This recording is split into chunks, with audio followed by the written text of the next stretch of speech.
Second Statement from Wallagga Elders Council of Minnesota, WECM, on the peace talks between the Ethiopian government and the Oromo Liberation Army, OLA.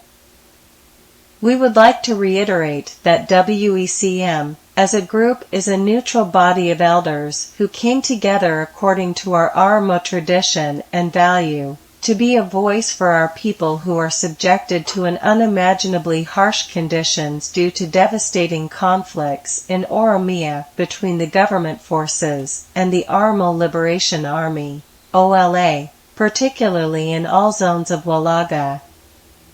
We also consult and seek amicable understanding between contending groups, whether social or political. It is to be recalled that WECM issued a statement on April 26, 2023, when we heard about the peace talks between the two parties and urged them to do it in honesty and in full transparency to bring lasting peace and end the decades-long suffering of our people.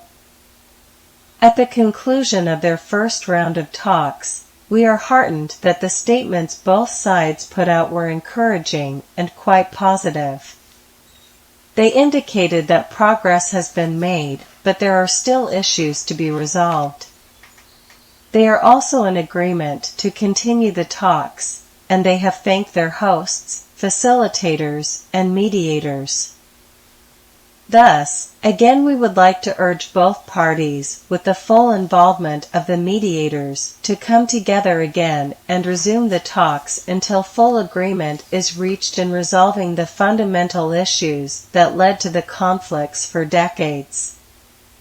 We hope that two parties will conclude the peace process in a dignified and responsible manner that matches their respective positions and bring an end to the suffering of the Oromo people. Finally, we ask the government of Prime Minister Abiy Ahmed to release all political prisoners as an indication of commitment to resolving the issues peacefully, restoration of peace, and return to normal life. Ask our Oromo people at home and abroad to be hopeful, patient, and supportive of the peace talks to succeed, and refrain from negative comments. Ask those anti-Oromo, anti-peace groups who are engaged in beating war drums against our people to stop their hostilities, and ask them to pause and think that this will further divide the country, and instead to focus on the possibility of a peaceful coexistence of peoples, and to stop all divisive campaigns. Also, we would like to thank all those countries and organizations, the Norwegian, Kenyan, US, and Tanzanian governments, and IGAD for their relentless involvement to bring together the two parties to resolve the conflict, and we humbly ask them to redouble their efforts until lasting solutions are reached. We urge everyone involved to make it a priority to achieve peace for the sake of our common people who suffered for decades, not being able to work and support their families.